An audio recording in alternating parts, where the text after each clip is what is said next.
This time on 15 Minutes You'll Never Get Back. Are you excited about the new cornhole season? It was the end of an era. And you can make nipples out of what? I'm Dale. And I'm Charlie.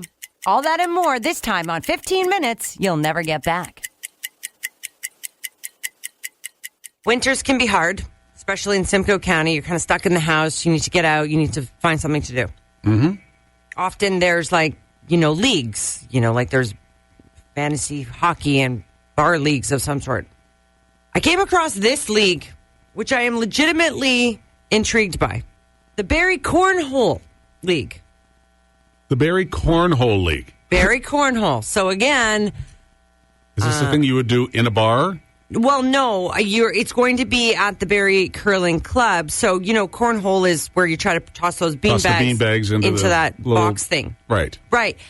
Now, again, in my Italian world, this is a game that we grew up with. Is this I think it has another name. Is this for people that aren't, good at playing bocce ball? It's like, well, you can play cornhole. Yes, it's kind of the alternative. Because I wasn't good at bocce ball. So Wednesday night, starting November 3rd, it's 8 weeks. This game it's quite addictive. Yeah. Like at first everyone's like, oh, do you want to play cornhole? And you're like, mm. But then when you get into it, you're like, oh my God, like it's a thing. And there's nothing more gratifying than when you knock somebody's bag out of the box. Welcome to the 2021 Innisfil Cornhole Championship of Bags, presented by Captain Morgan, helping bags find holes for over 30 years. In the much-anticipated Sangria division, it's Charlie. Now, she was last year's winner in the novice spritzer division as well, versus Bob Watt, who recently moved over from the Boxed Wine League in Keswick. Both of these players will have demonstrated fabulous technique over time, although very different styles. Bob using the classic heave, and Charlie showing more finesse with the tossing used Kleenex into the trash bin style. Charlie will toss first. It's not bad. She was hoping for the drop-in, but it looks like we've got our first points of the afternoon with it sitting on the board. Bob's turn now. Yes, there's the aggressive chuck he's known for, knocking Charlie's bag off the board and leaving his hanging over the hole. Charlie's going to have a tough shot to follow now, trying to get her bag in the hole while managing to keep Bob's bag out. See, the last thing she wants here is a two-bagger.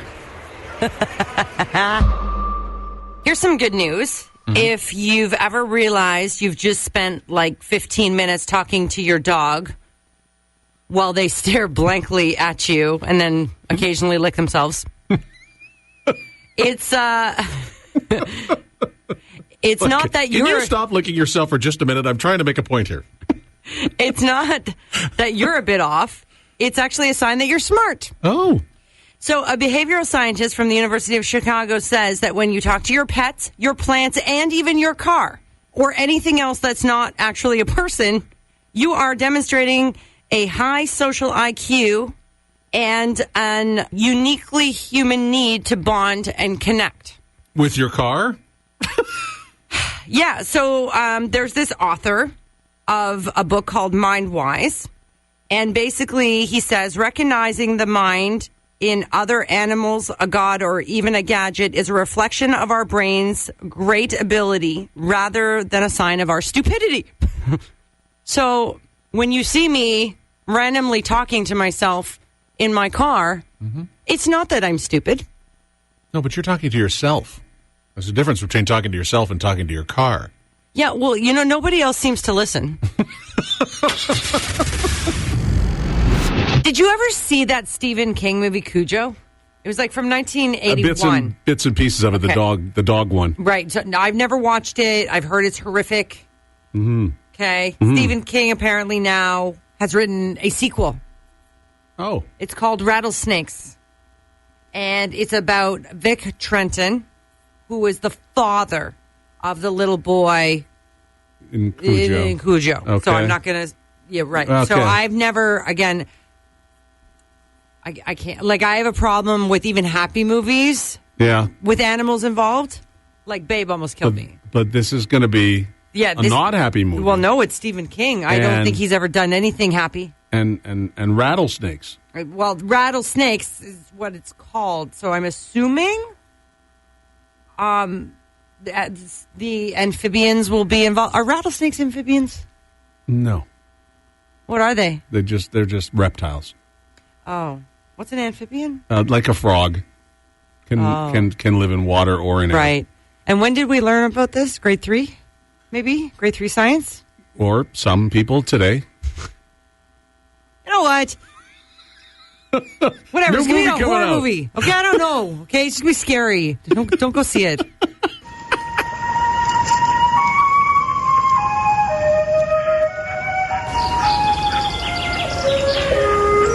The North American rattlesnake is a mostly venomous variety of the viper family.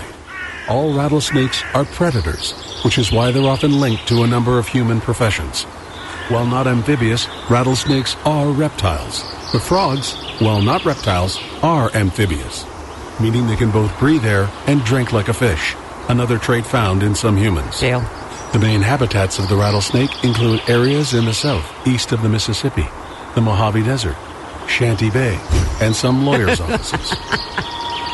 For more information on the North American rattlesnake, contact the Canadian Wildlife Service at 56 Spark Street, Ottawa. Sometimes our conversations, while honest and truthful, can get a little raw for the radio. But not here. So I'm in with the surgeon. Mm-hmm.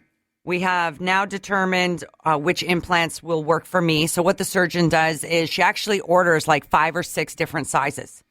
She takes everything out. Because even though you've narrowed it down to New York, there's the Yes. 5 boroughs of New York. So Exactly. you want to find out which, are you going to be Queens? Are you going to be Manhattan? Am I going to be the Bronx? Right, exactly. Gotcha. Right? Yeah. You know? Am I going to be Little Italy? Anyway, okay, whatever.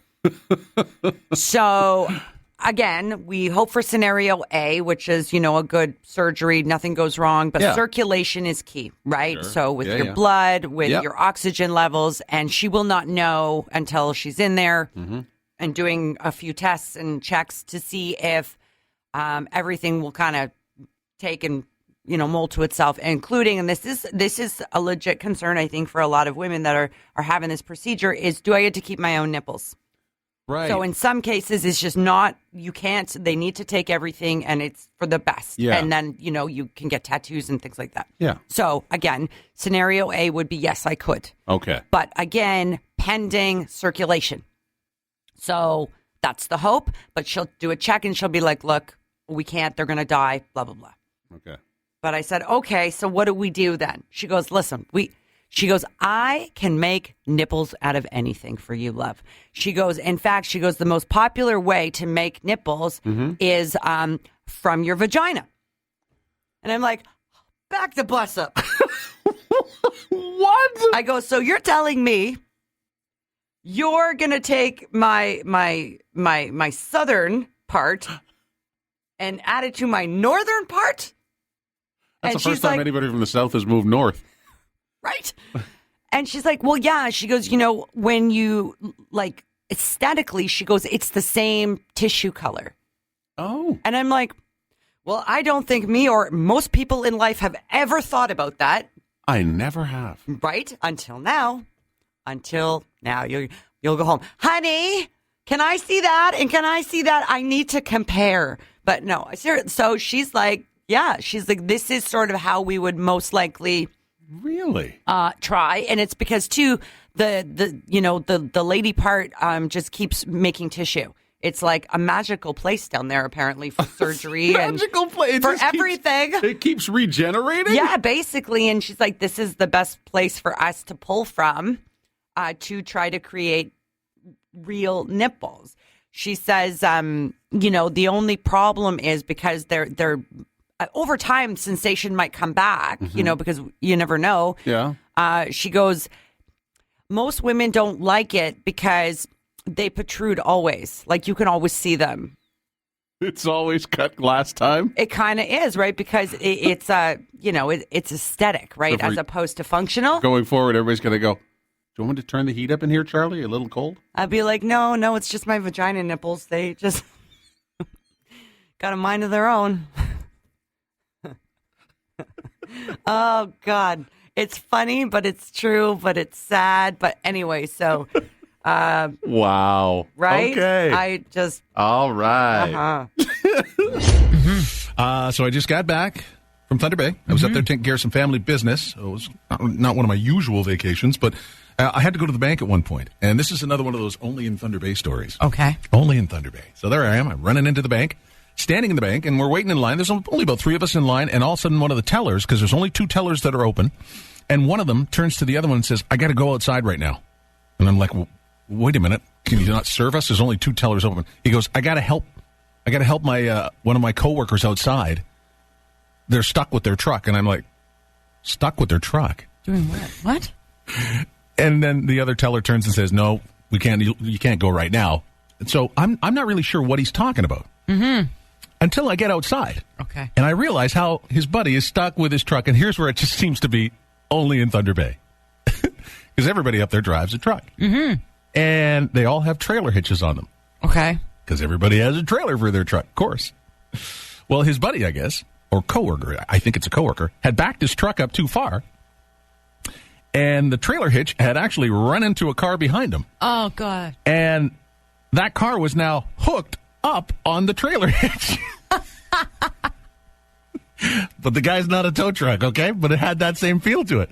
So only in Thunder Bay, as I'm walking out, do I go, and you've got these little people on there trying to push down on the back of it to unhook the car. They're trying, yeah. And so I go, do you need a little help? And all of a sudden another big guy comes walking up the driveway, and I go, let's get on the back bumper here. So he jumps on one part of the bumper of the truck, I jump on the other side, and the 2 of us start bouncing up and down like this on the bumper of the truck. Until finally you hear the chunk, and the car falls off of the hitch, and they're like, all right, we got her. Thanks, guys. I'm like, only in Thunder Bay. So I have lived in Simcoe County now for 10 years, just over 10 years. Right. And when I first moved here, there were a couple things I noticed that were like staples for me. Okay. Like places, right? Mm-hmm. One, where the Costco is. Mm-hmm. Right? Yes. And another was Misty's Cafe. Oh, yeah. Okay, so because it's on Big Bay, it's kind of on the way to the highway. Yeah. You see it. Sure. And every time I saw Misty's Cafe, I kind of looked and, is it busy at 3:30 in the afternoon? Oh, it's pretty busy today. You know, you kind of like how many cars are in the, anyway. What a lonely gentleman. I believe, and I was looking this up, and I'm very disappointed that I can't find the backstory, like the history of when Misty's Cafe opened and things like that. But I'm sure there's somebody that can call us up. I'm sure somebody knows. The old, reliable Misty's Cafe has now become Electrical Elite. So there is like this new kind of electricity, I guess, running through the building. Okay. But here's my question. Yeah. Because it's a good-sized building. Like, it's a good spot. It's sort of in an industrial area, a lot of parking. Yeah. It would be great for a company like this. Mm-hmm. But if you're the owner of Electrical Elite, where do you put your office in that building, knowing what it was used for before? Like, do you use the same desk as, the previous owner? No, I would put it like right where the stage is. Like, what do you? Well, that's it. Like where the bar is. Is that turn the new the bar service and the center stage where area you go and get parts? Yeah, I turn like the stage with the seating around the stage and stuff. That would be the boardroom. Right. Oh. And then when you're holding a board meeting, everybody's sitting around. All the employees are sitting around, and then when it's time for you to start the board meeting, you get one of the employees to come in and go, "Oh, ladies and gentlemen, would you welcome to the stage the boss?" Well, what I really, really want to know is, are they taking down the poles? The poles are gone. I'm sure they did. Anyway, that's just what's running through my mind. But like a company, this is exciting. Yeah, it is exciting. But I'm sure there were a lot of people. I saw a lot of social media posts and stuff like that. Yeah. People just remembering all the great memories. Memories. Look at me at the nudie bar at 2:45. And I'm feeling kind of frisky, as you can see. I'm at Misty's, if you're looking for me.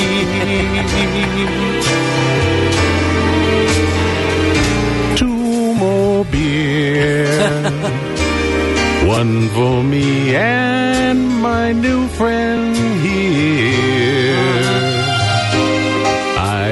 tell she really likes me, I might get lucky. I'm at Misty's.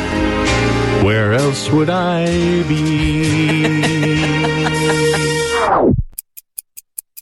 Hey, thanks so much for tuning in. If you enjoyed that 15 minutes you'll never get back, follow and subscribe. More on Dale and Charlie at 1075coolfm.com. Download your favorite episodes there or at Spotify. Leave a review so our egos can get inflated. Waste your time next week.